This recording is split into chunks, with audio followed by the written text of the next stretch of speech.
C'est bon.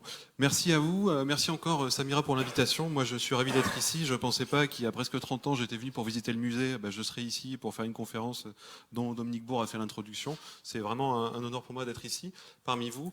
Je m'excuse par avance, je ne pourrai pas être là demain écouter les conférences des collègues, mais je suis vraiment très content d'avoir été invité.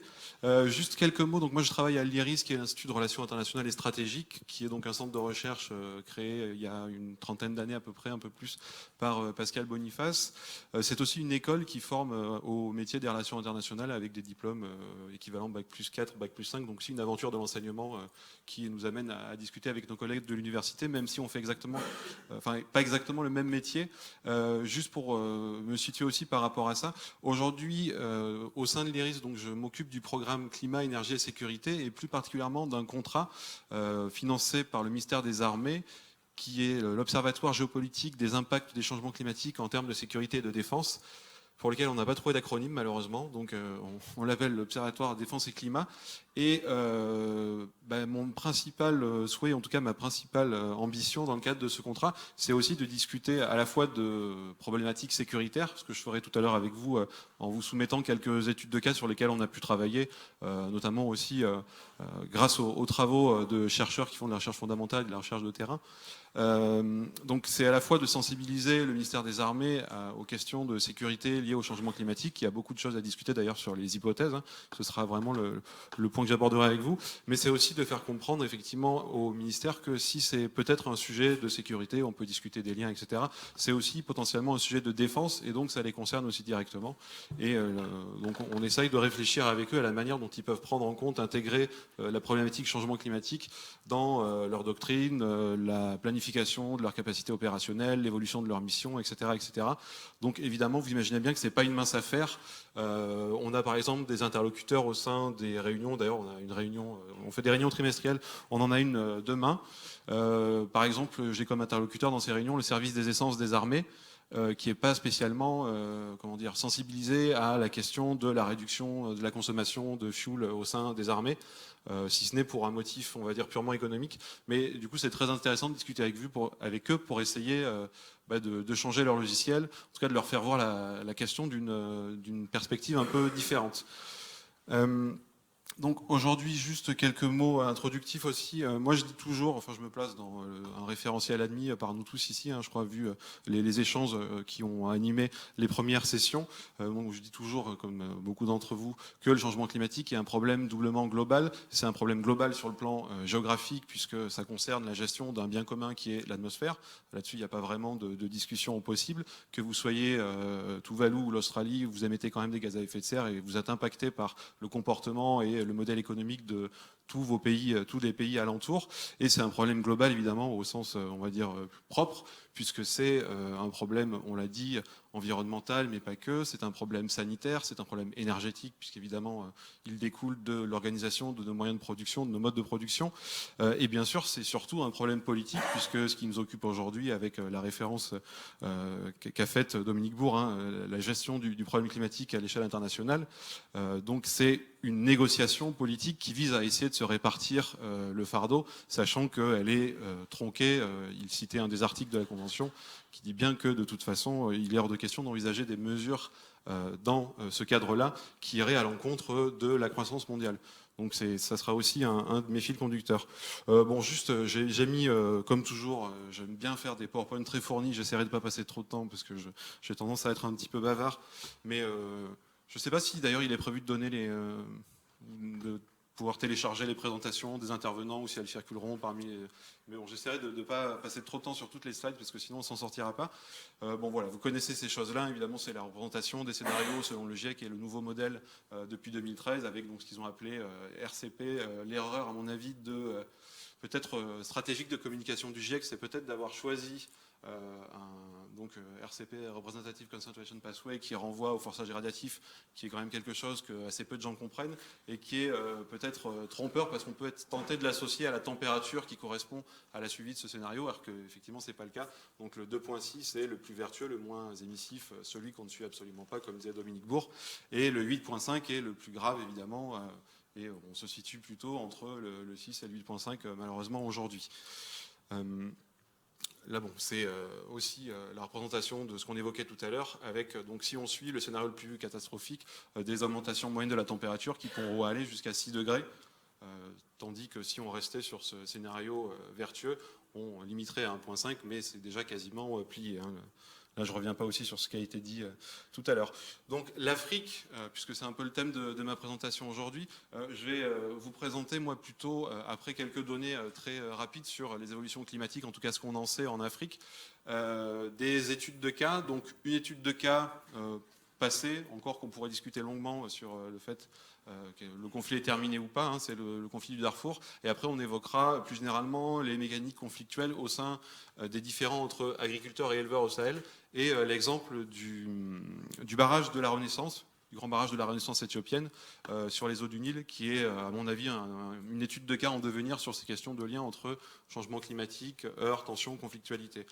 Donc, pour ce qui concerne l'Afrique, on a quelques certitudes quand même sur les tendances, c'est que l'augmentation de la température va être généralement assez importante, plus importante que la moyenne, avec des températures potentiellement de 3 degrés dès 2050, augmentation de 3 degrés dès 2050, pardon, dans le cas du scénario RCP 8.5. C'est aussi une zone sur laquelle l'évolution des précipitations va être difficile à déterminer, puisque c'est là un des paramètres qu'on a le plus de mal à modéliser. Les modèles ne donnent pas du tout les mêmes variations, puis il y a tout un tas de paramètres qui rentrent en ligne de compte, comme ENSO par exemple, le phénomène El Niño. Donc si on a des difficultés à prévoir l'évolution des précipitations, on s'accorde quand même à dire qu'une des évolutions certaines, c'est que la variabilité interannuelle va augmenter. Donc on aura des déficits de précipitations auxquels pourront succéder des excès, mais qu'on va avoir une augmentation de cette variabilité interannuelle, voire interdécennale. Évidemment, ça aura des répercussions sur les systèmes humains. Là, c'est juste, encore une fois, des éléments tirés du dernier rapport du GIEC.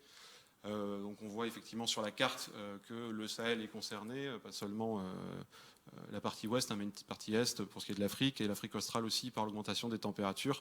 On voit des choses un peu moins lisibles pour les précipitations, sachant qu'on a plutôt une augmentation des précipitations moyennes prévues peut-être sur la partie est du Sahel, et sur l'ouest, on risquerait d'avoir peut-être plutôt là une raréfaction des précipitations, mais encore une fois, c'est plutôt en tendance qu'il faut regarder. C'est l'évolution de la variabilité interannuelle plus qu'une grande certitude sur, on va dire, les chiffres précis d'une année sur l'autre. Je rappelle aussi que les hachures, je crois, démontrent qu'il n'y a pas d'accord entre les modèles du GIEC, et que, je ne me rappelle jamais comment on fait pour pointer, c'est ça, oui, et que ce chiffre-là, généralement, représente, si je ne dis pas de bêtises, le nombre de modèles qui ont été utilisés pour produire cette image. Sachant que chaque modèle parfois utilise des datasets différents, ce qui fait qu'on arrive à une synthèse des productions des modèles et une représentation cartographique qui est synthétique, qui est mise dans le rapport du GIEC, mais bon, qui bien sûr masque d'importantes disparités, sachant qu'on est encore dans cette situation où on a beaucoup de mal à faire ce qu'on appelle du downscaling, c'est-à-dire descendre à une échelle plus précise sur notre capacité à modéliser les évolutions du climat.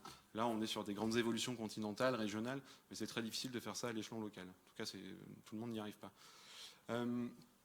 Donc en Afrique, les impacts socio-économiques, je vais passer très rapidement là-dessus, mais ce qu'il faut retenir, c'est qu'évidemment, en Afrique, notamment en Afrique subsaharienne, une des principales activités, c'est l'agriculture. La deuxième, c'est l'élevage. Et c'est quand même deux activités qui dépendent grandement des évolutions du climat. Sans soleil ni eau, difficile de faire de l'agriculture, sachant que les périmètres irrigués sont quasiment nuls au Sahel, hein, c'est quelques pourcents des terres arables. Et pareil pour l'élevage. Sans ressources issues de la météo, il est difficile de pratiquer l'élevage. Donc forcément, c'est des populations qui vont être impactées, qui le sont déjà. Bon, je passe un petit peu sur les autres questions pour qu'on ait le temps d'aborder tout. Et là aussi, bon, j'ai pris, ça c'est une image tirée du rapport du GIEC, alors c'est celui du groupe 2, donc de 2014, sur les impacts sur les systèmes humains. C'est un peu le référentiel qu'ils utilisent, nous on utilise aussi. Donc vraiment essayer de placer le risque au centre, avec d'un côté la vulnérabilité et l'exposition, la vulnérabilité étant plutôt quelque chose qui va mesurer on va dire, la capacité du territoire à subir des aléas et donc, qui vont causer des dommages. Les aléas, c'est le type d'aléa qui va se produire. Et l'exposition, elle est plutôt liée au système humain. Est-ce qu'on a des foyers de peuplement, des systèmes de production qui vont du coup produire des dégâts? Donc ça, c'est ce que le GIEC utilise, avec évidemment des pressions qui sont issues de processus socio-économiques ou anthropiques, et le système climatique, qui a une variabilité naturelle, et qui a aussi une variabilité anthropique, là aussi qu'on n'arrive pas toujours à bien déterminer. On parlait tout à l'heure de la thèse de la responsabilité partielle des évolutions de la pluviométrie en Syrie dans le déclenchement du conflit. Là aussi, la grande interrogation qu'on se pose, c'est qu'on sait qu'il y a eu des sécheresses consécutives avant 2011. Maintenant, est-ce qu'on est capable de les attribuer à la variabilité anthropique du climat et non pas à la variabilité naturelle? Ça, c'est encore quelque chose de compliqué. Et là aussi, bon, c'est toujours la même chose, il faut réussir à apprécier le poids du facteur climatique par rapport aux autres. Et là, c'est encore plus compliqué. On aura l'occasion d'y revenir tout à l'heure.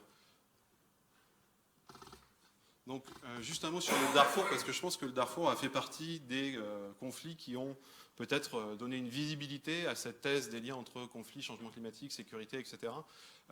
Aussi en partie parce que notre ami Ban Ki-moon avait commis une tribune en 2007 c'est le Washington Post, je crois, je ne sais plus si c'est écrit quelque part, mais en tout cas qui émettait l'hypothèse que le changement climatique avait une responsabilité dans le déclenchement du conflit. Bon, là, je vous ai mis quelques éléments de cadrage sur le déclenchement du conflit. Mais en gros, là, je base ces slides sur les travaux d'un auteur que je cite après. Est-ce que j'ai son... Bon, je ne suis pas sûr d'avoir son nom, parce que quand on fait des slides, le problème, c'est que tout ne ressort pas. Mais en tout cas, il y a eu plusieurs travaux de menés comme étude de cas sur les liens entre changement climatique et déclenchement du conflit au Darfour. Et en fait, ce que nous disaient ces publication, c'était comment peut-on essayer de travailler à l'isolement du facteur climatique dans le déclenchement du conflit. Donc une des premières, là c'est le contexte encore une fois, une des premières données qu'on avait envie de présenter, c'était l'évolution de la pluviométrie, qui avait eu un impact effectivement sur la sécheresse de la fin des années 90. Donc des gens se sont intéressés à l'utilisation des données pluviométriques. Donc ce qu'elle montre là, c'est 4 stations qui sont au Darfour, pas seulement, vous en avez dans le Kordofan. Donc, vous en avez 3 au Darfour. L'idée, c'est qu'on voit bien qu'il y a un décrochage. Donc, les grandes sécheresses des années 70 apparaissent clairement sur ces graphes. Celles des années 80 également. On voit qu'il y a un déficit pluviométrique.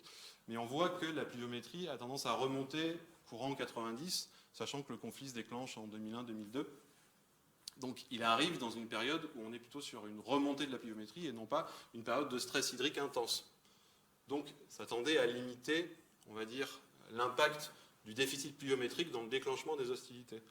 Ça, c'est juste la représentation de ce que je viens de dire, c'est-à-dire qu'on essaye, avec les images satellites, de mesurer l'évolution de la couverture végétale à travers cet indice, donc, qui a toujours un nom extrêmement barbare, comme tous les indices.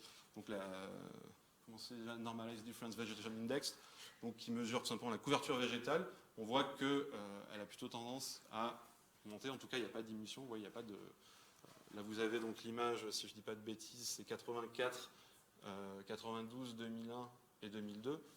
Donc on voit qu'il y a plutôt plus de végétation dans les début des années 2000 qu'en 1984. Donc ça semble confirmer l'idée que la pluviométrie avait remonté, que la végétation s'était développée.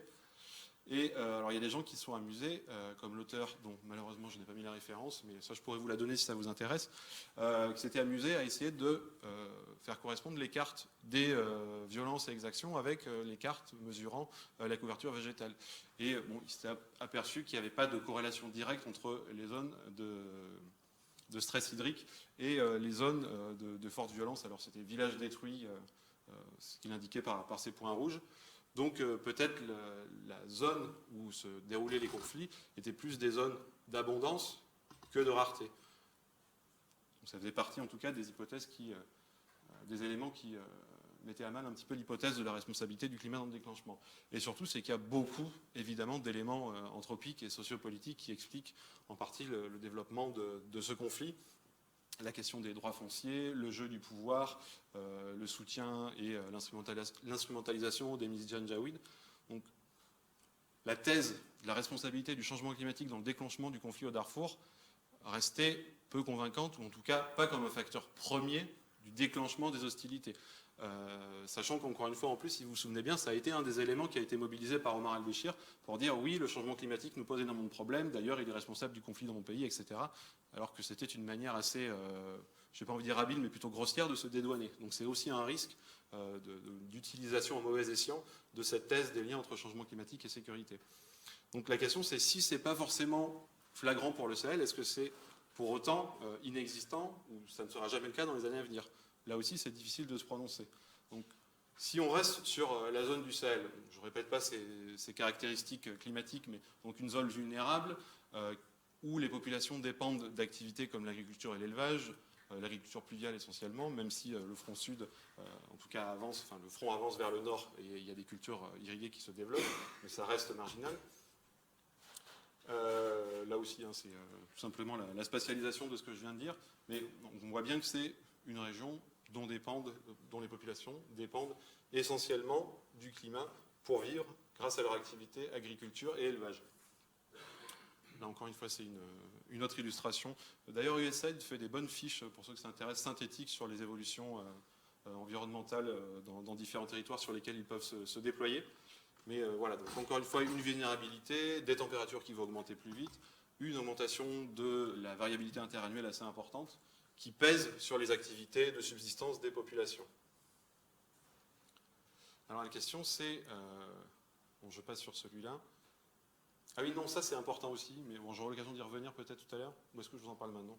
Pardon, je me pose des questions à moi-même.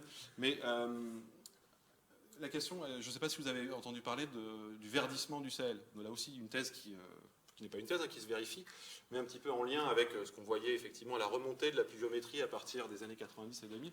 Là aussi, c'est quelque chose qu'on observe au Sahel. Donc il y a une augmentation de la couverture végétale au Sahel, mais avec la question aussi, quel est ce type de végétation? Est-ce que c'est une végétation utile, exploitable, utile à la vie, à l'activité économique pour les populations? Là, ce n'est pas forcément toujours quelque chose qu'on est capable de déterminer. Dernier point aussi de contextualisation au Sahel, c'est ça. Hein, donc vous avez, c'est les chiffres des Nations Unies, tout simplement, de l'évolution démographique. Moi, j'ai toujours du mal, je ne sais pas vous, à comprendre ou envisager ces chiffres, sachant que l'exemple le plus criant, effectivement, c'est le Niger. Donc là, c'est les chiffres de 2015. Et donc la croissance démographique, ça c'est le chiffre pour 2030 et 2050. Donc quand on entend un petit peu ce que disait Dominique Bourg aussi, c'est difficile de s'imaginer que la population du Niger va être multipliée par 2,5 d'ici une trentaine d'années, alors que c'est un pays qui est censé être marqué par le sous-développement, la famine, la corruption, l'absence de périmétrie irriguée, etc., etc. Mais en tout cas, ça fait partie des paramètres de l'équation qui entrent en compte quand on essaye de déterminer comment peut évoluer une situation, aussi en fonction de l'évolution des paramètres environnementaux. Donc, je disais, je ne sais pas du tout combien de temps il me reste, un quart d'heure? Moins? Bon, j'arriverai jamais. Donc, quelques mots sur deux exemples qui sont les conflits éleveurs-agriculteurs et le barrage de la Renaissance. Donc, évidemment, sur le premier, on sait que ces conflits entre éleveurs et agriculteurs au Sahel ont toujours existé, hein, puisque depuis qu'il y a des personnes qui développent ces activités, il y a une rivalité pour l'accès au meilleur pâturage, etc., etc. Donc la question c'est, est-ce que c'est un phénomène qui s'amplifie ou non, et est-ce que le changement climatique ou l'évolution des paramètres climatiques a un impact là-dedans? On voit que, pour vous donner deux exemples sur lesquels j'ai trouvé des travaux en cours, hein, on voit que ça peut intervenir de deux manières. Je vous en donne une, pardon. Ce que certains constataient, c'est que, par exemple, dans la région du delta du Niger, au centre du Mali, vers Mopti, on a observé une diminution parfois du débit des fleuves en lien avec, bien sûr, les évolutions de la pluviométrie d'une année sur l'autre. Donc, si on a 2, 3, 4 années de pluviométrie faible qui se répercutent sur le débit du fleuve, ça va parfois libérer tout simplement des terrains pour l'agriculture qui sont en bord du fleuve et qui vont être potentiellement captés par les agriculteurs. Et parfois, ces terrains, ils peuvent se trouver sur des itinéraires de transhumance qui sont utilisés par les éleveurs. Et des gens vont passer et vont se rendre compte que, ah bah tiens, effectivement, il y a moins d'eau, mais nous, on utilisait ces passages-là parce qu'on savait que c'était des lieux où poussait le bourgou, hein, les bourgoutières, qui sont des plantes nutritives utilisées par les pasteurs du Sahel pour nourrir leurs troupeaux. Et donc, ces espaces-là étaient, parce que devenus cultivables, récupérés par certains agriculteurs. Et là, on avait création d'une conflictualité. Alors, encore une fois, la question, c'est est-ce qu'on est capable d'attribuer ces variations de la pluviométrie, et donc cette diminution du débit et du niveau du fleuve, au changement climatique d'origine naturelle ou anthropique? Très difficile. Mais en tout cas, c'est des choses qui ont été observées par des chercheurs. Tellement que, ça c'est pas anodin aussi, la mission de l'ONU pour la sécurité au Sahel organise des conférences sur la gestion des bourgoutières, parce qu'ils ont bien compris que c'était un phénomène qui pouvait, si c'était mal géré, répartition notamment entre agriculteurs et éleveurs, provoquer des conflits. Donc ça prouve bien qu'il y a un lien aussi avec ça. La deuxième évidemment, question, c'est l'impact des variations pluviométriques sur la qualité du couvert végétal. C'est ce que je disais tout à l'heure. En fait, ce qu'on n'arrive pas à déterminer aujourd'hui, c'est qu'on sait que le Sahel verdit, ça on le voit avec les imageries satellites, mais par contre, on n'est pas toujours capable de déterminer quel type de végétation, ça il faut recroiser avec des observations empiriques, quel est le type de végétation qui s'y développe. Parce que, si vous voulez, si on a une pluviométrie qui est rythmée sur la saison ou qui est très intense et ramassée sur quelques jours, ça ne va pas du tout faire pousser le même type de végétation.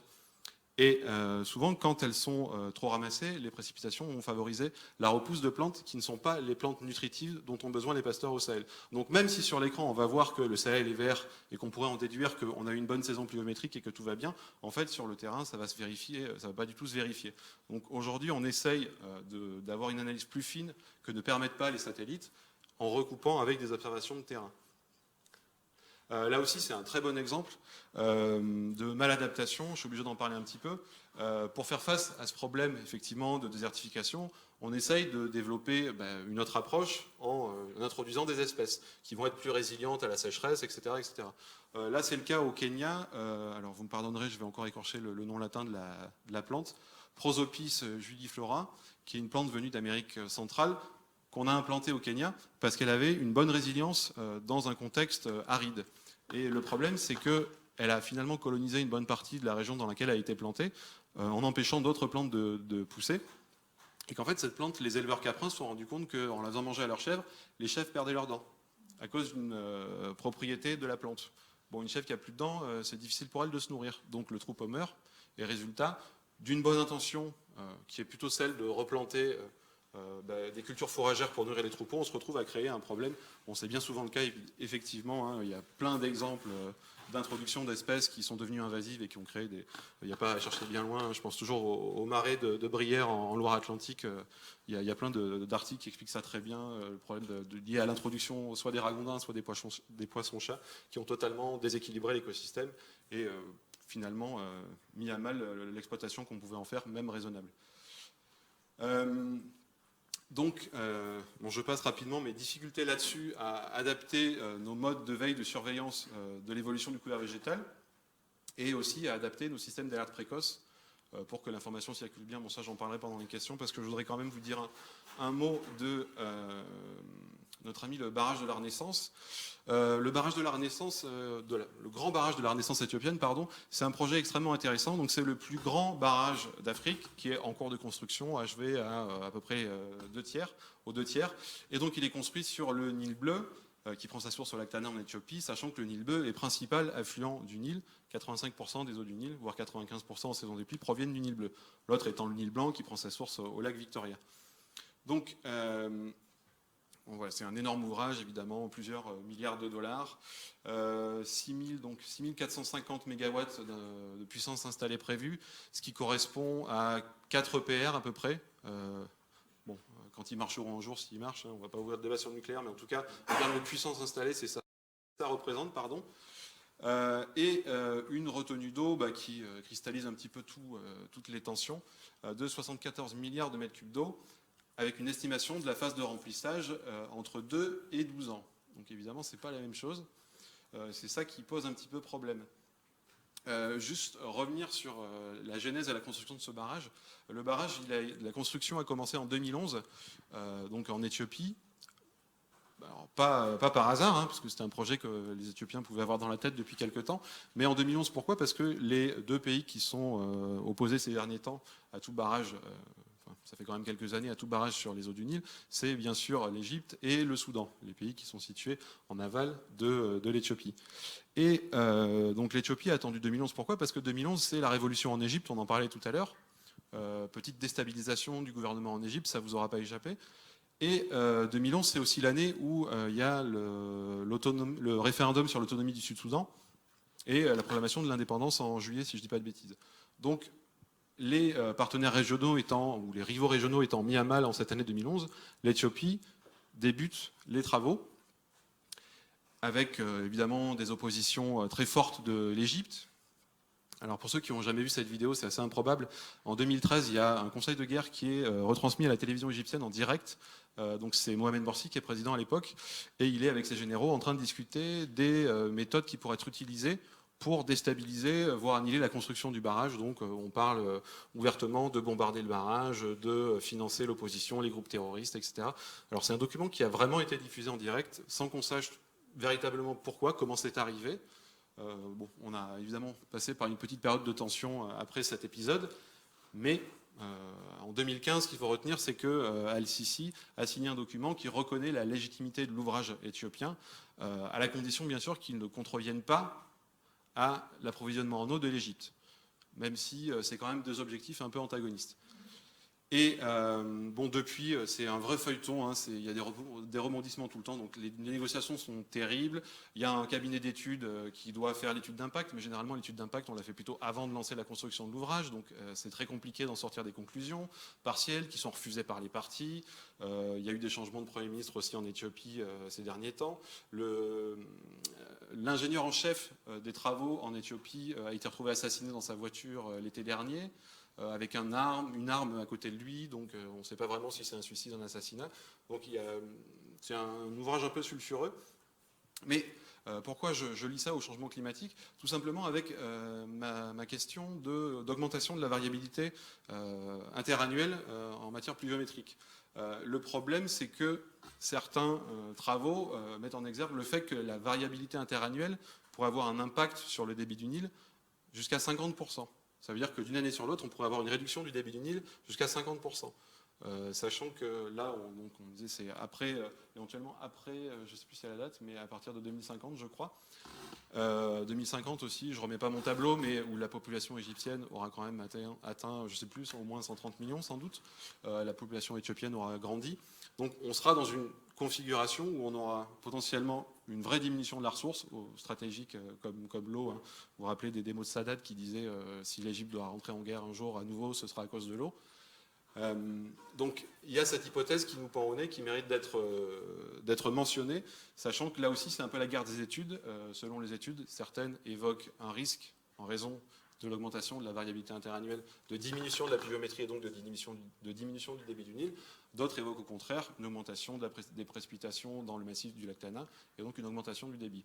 Difficile de savoir. En tout cas, ce qui est sûr, c'est que si jamais on a une réduction du débit de 50% d'une année sur l'autre au niveau du Nil, il est difficile d'imaginer que la quantité d'eau disponible pour les Égyptiens, avec la croissance démographique que connaîtront l'Égypte, le Soudan et l'Éthiopie, n'aura aucun impact sur son approvisionnement en eau. Bon, ça c'est une carte qui montre justement l'anomalie pluviométrique sur une période récente. Bon, j'ai été trop long. Oui, je voulais juste m'arrêter là pour conclure. Là aussi, reboucler avec ce que disait Dominique Bourg. Je crois qu'il est très important, enfin, moi je le conçois comme ça aussi, c'est cet objectif de cohérence des politiques publiques. Effectivement, on a parlé de la contradiction dans les termes qu'il y a dans l'article, je ne sais plus, 3 ou 5 de la Convention 4 des Nations Unies. Moi, j'aime attirer l'attention sur la cohérence des politiques de développement. Je prends juste un exemple. Moi, j'ai une analyse vraiment marxiste de ce phénomène et je pense que la recherche du profit et le système capitaliste nous a projeté dans cette crise, en tout cas a accéléré notre projection dans cette crise. Je prends l'exemple de l'Union européenne. L'Union européenne a abandonné sa politique des quotas en 2015, de ses quotas laitiers, qui fait qu'aujourd'hui, les agriculteurs peuvent donc produire davantage de lait et évidemment, c'est ce qu'ils font. Il y a davantage de lait disponible sur les marchés. Alors, c'est un lait qui est acheté par les laiteries et le surplus de production n'est pas absorbé par l'Europe, mais est exporté vers d'autres territoires, comme la Chine, par exemple, qui est devenue un énorme consommateur de lait. Ce n'était pas du tout le cas ces dernières années. Donc, il y a un effet de mode aussi, mais lié à l'évolution économique du pays et à l'évolution des habitudes alimentaires. Donc ces exportations de lait excédentaires vont en direction de la Chine, mais pas seulement, et aussi en direction de l'Afrique. Et ce dont on s'est aperçu, c'est qu'on retrouvait du lait produit en Europe, ce qui n'a pas d'ailleurs, ça ne vous a pas échappé. Enfin, les agriculteurs sont contents parce que le lait est passé de 33 centimes le litre à 36 centimes. Bon, tout le monde dit c'est mieux que rien. Je ne pense pas que ce soit une vraie révolution en matière de revenus. Donc nos agriculteurs et nos producteurs sont pauvres. Et le lait qu'ils produisent est vendu par les laiteries et exporté dans des pays comme le Sénégal, par exemple, sous forme de lait en poudre. et ce lait en poudre évidemment parce que pour des raisons de conservation c'est bien plus pratique au Sahel, et ce lait en poudre se révèle plus compétitif que le lait produit par les producteurs sénégalais, que l'Europe va aussi aider parce qu'elle finance aussi la mise en place d'une filière laitière en Afrique à travers des programmes de développement. Donc elle finance comme ça deux objectifs totalement contradictoires. Et ça, c'est la cohérence globale des politiques publiques qui doivent intégrer le changement climatique aussi pour éviter de faire n'importe quoi. Et moi, mon rêve ultime, entre guillemets, de cohérence, bon, je travaille plutôt avec des militaires, c'est ce que je disais au début, alors, la grande mode en ce moment, on parle de désigner des responsables changement climatique et sécurité. On veut des amiraux, des généraux capés qui ont du poids, etc., pour porter ce discours et cette question au sein des ministères des Armées ou des ministères de la Défense. Donc moi je dis c'est très bien. Par contre, si on fait ça, il faut que l'on permette à ces personnes d'intervenir sur d'autres dossiers que la défense. Parce que si on travaille sur les liens entre changement climatique et conflit, qu'on arrive à déterminer que l'évolution des conditions climatiques va mettre à mal les conditions de subsistance des populations, et qu'en plus l'Union européenne, par certaines des politiques économiques, va créer cette distorsion de concurrence qui fait que les filières n'arrivent pas à maturité et donc les gens ne peuvent pas vivre, c'est peut-être aussi les militaires français, bon, j'extrapole bien sûr, hein, mais qui vont avoir à faire un nouveau Barkhane dans 30 ou 40 ans. C'est pas vraiment l'objectif, croyez-moi, des militaires français aujourd'hui quand je discute avec eux. Donc l'objectif, c'est réellement la cohérence globale, et elle ne peut pas faire l'économie de l'intégration du changement climatique dans les politiques publiques, et aussi de celui de la justice sociale, CF, hashtag Gilets jaunes, comme je dirais, mais bon, je ne vais pas ouvrir le débat là-dessus. Merci à vous.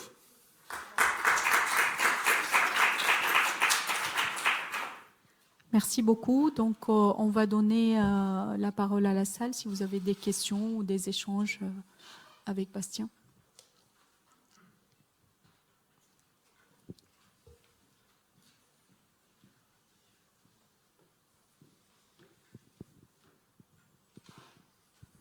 Merci beaucoup. Alors, je vais pas anticiper ce que je vais éventuellement discuter demain matin, mais la simple question, c'est, pour reprendre les éléments de la conclusion, c'est finalement, est-ce que cette question-là, même si elle est d'un intérêt important pour les forces armées, pour le ministère des Armées, elle n'est pas par essence interministérielle.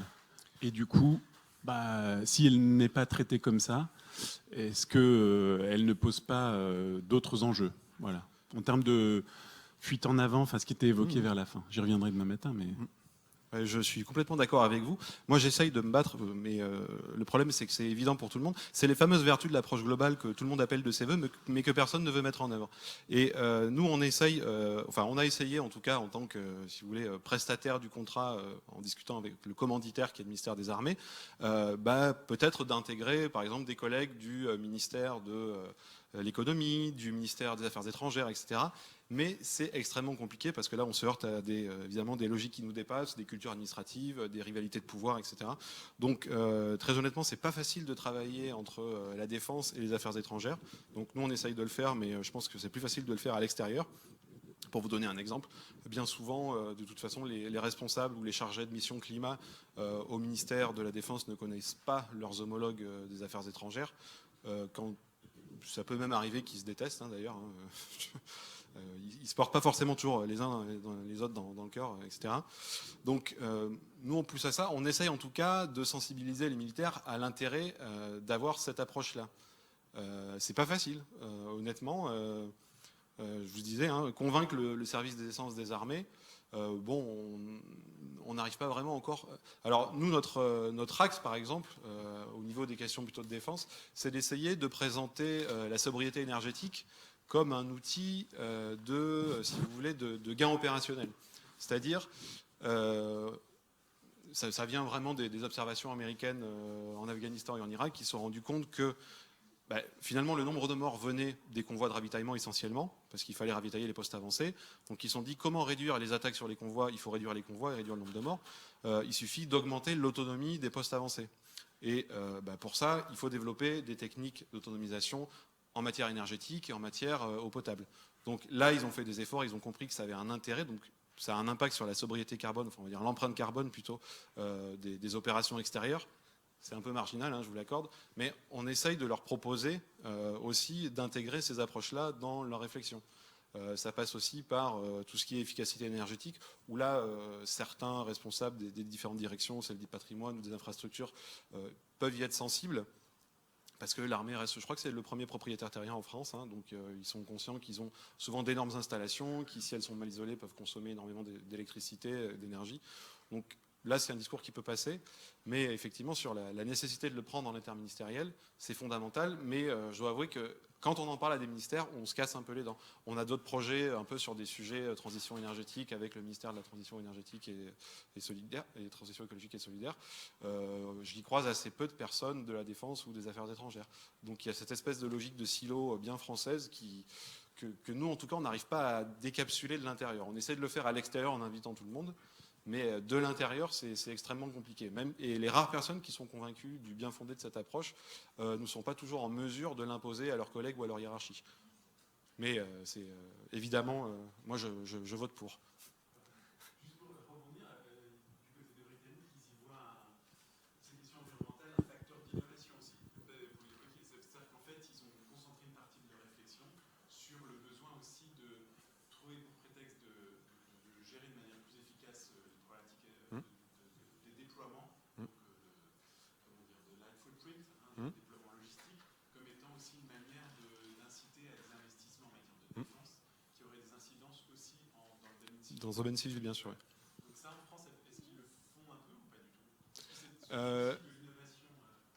Alors, je pense qu'ils le font moins parce que c'est pas des discours. Enfin, en tout cas, si vous voulez, on peut y arriver, mais c'est pas forcément, guidé par une logique encore une fois, d'efficacité, de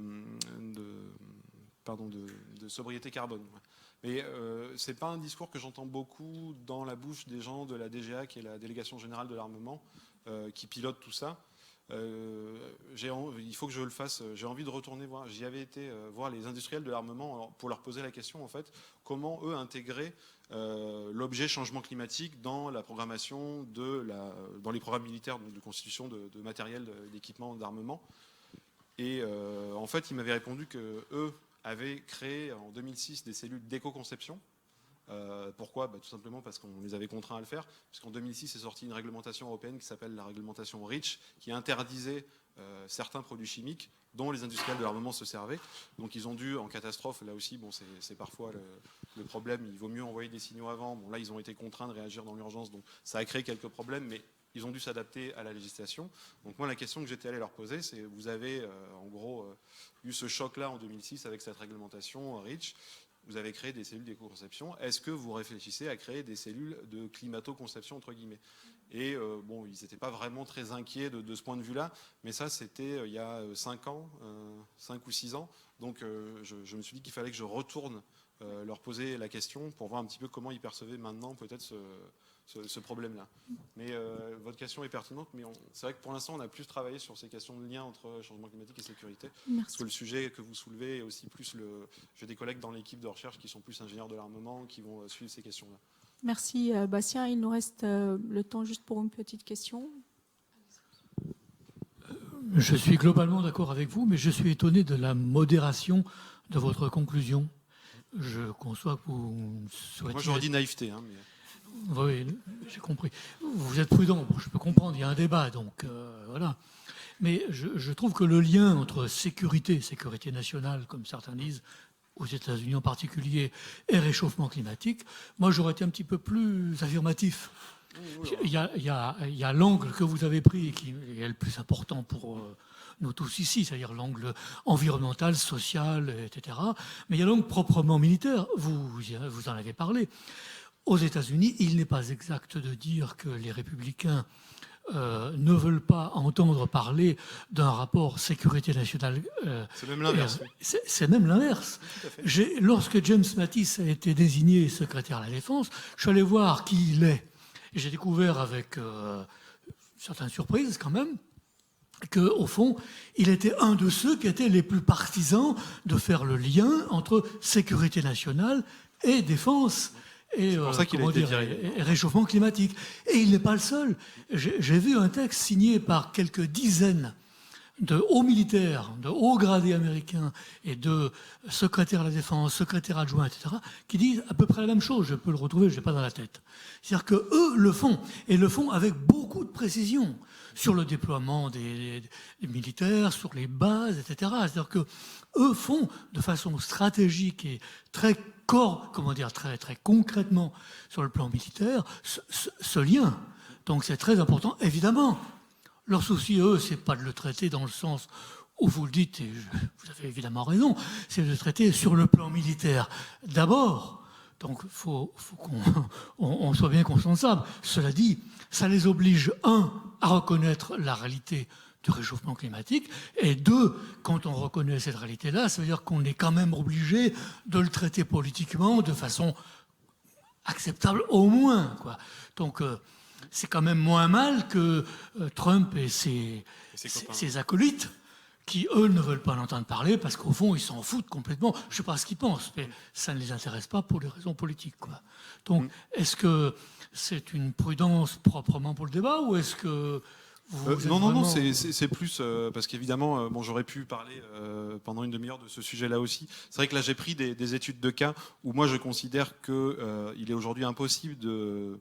Enfin, je trouve que souvent, en parlant de ces études de cas, on se trompe de débat. C'est-à-dire qu'on essaye de placer le changement climatique dans la hiérarchie des facteurs qu'on au déclenchement d'un conflit, alors que l'intérêt, c'est plutôt de voir comment il interagit avec des facteurs déjà existants. C'est ça la vraie question posée.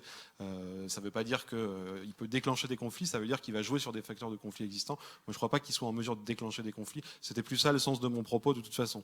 Après, sur la question de la défense, vous avez tout à fait raison. Le premier, d'ailleurs, républicain à prendre position, enfin, un des premiers, c'était, j'oublie tout le temps son nom, celui qui était contre Obama en 2008. Pardon ? Ouais, John McCain, qui était, lui, plutôt partisan d'une gouvernance climatique, bon, avec les limites qu'elle a, mais en tout cas, c'était pas très fréquent à ce moment-là chez les Républicains. Et aujourd'hui, effectivement, on a un retournement de situation au niveau des Républicains qui est plutôt porté par les militaires, ce qui a beaucoup surpris en France aussi, mais c'est une vraie réalité. J'en discutais avec nos collègues américains du Center for Climate and Security, avec qui on travaille à l'IRIS, et eux me disaient qu'il y a un phénomène aussi d'anciens militaires qui se sont présentés notamment aux élections des midterms, avec des discours très favorables à la lutte contre le changement climatique, ce qui est quand même un truc difficile à imaginer pour nous autres Européens avec l'ancienne grille de lecture. Donc évidemment, c'est quelque chose qui est bien pris en compte par la défense aux États-Unis. Alors effectivement, vous avez raison de le dire aussi, d'abord dans une logique de préservation des intérêts supérieurs de la nation américaine, mais voilà, c'est obligatoirement accompagné même si la situation actuelle nous démontre l'inverse, mais ça doit s'accompagner d'un discours politique sur le climat, sur le multilatéralisme, etc. Alors Trump lutte contre cela, mais en tout cas, c'est certain que James Mattis est parti en partie aussi à cause de ça, parce qu'il y avait des désaccords fondamentaux sur ce sujet, et bon, c'est pas le seul, c'est une vraie ligne de clivage au sein de l'administration américaine, qui est, d'ailleurs, de ce côté-là, il y a plutôt que les gens de la défense, hein, parce que le reste est quand même globalement assez climato-sceptique, mais en tout cas, c'est une position réelle aux États-Unis, qui est souvent, on va dire, sous-estimée et méconnue en France. Mais je souscris totalement à ce que vous avez dit. Très bien. Merci beaucoup, Bastien. Est-ce que vous avez une ultime dernière question, rapide, très rapide?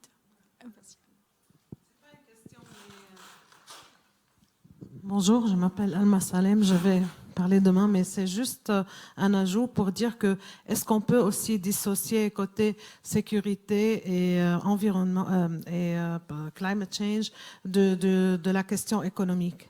Je crois qu'il faut absolument l'aborder, c'est-à-dire que on peut pas nier que l'industrie de l'armement, c'est la consommation, c'est là où il y a la consommation la plus élevée de tout ce qui est fossil fuel energy. Donc, je crois que ça, c'est très important à ajouter lorsqu'on parle de sécurité et de changement de climat. Non? Bah, oui, après, encore une fois, hein, quand on en discute avec eux.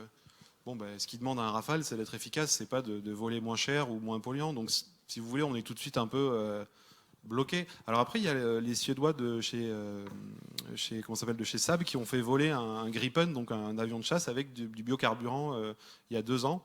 Je dis pas que c'est vraiment le biocarburant qui va être adapté dans l'industrie aéronautique et notamment dans l'industrie de défense, mais oui, c'est des choses qu'ils ont en tête. Mais si vous voulez, pour un militaire, je pense aujourd'hui, la question de la consommation de carburant de son matériel, elle n'est pas encore prégnante dans leur réflexion. Pour eux, l'armée étant l'acteur qui doit être capable d'intervenir quand tous les autres sont par terre, il faut, quoi qu'il en soit, préserver l'efficacité des moyens déployés. Et si ça doit se faire par une empreinte carbone importante, pour l'instant, j'ai envie de dire, pour eux, c'est tant pis. Donc nous, on essaye d'instiller ça dans leur réflexion, mais encore une fois, c'est pas facile, quoi. Merci.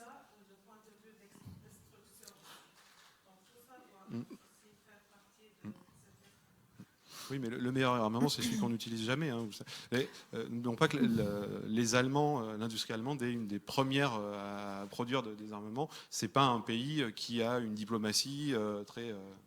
Eux, ils vendent. La logique des Allemands dans l'industrie d'armement, pour eux, c'est comme s'ils vendaient des BMW ou des Mercedes. C'est une industrie comme une autre, et les éléments qu'ils produisent sont tellement chers qu'ils n'ont pas vocation à être utilisés. Je m'arrête là parce que j'ai été trop bavard déjà. Non, merci à vous. Merci pour vos beaucoup. questions.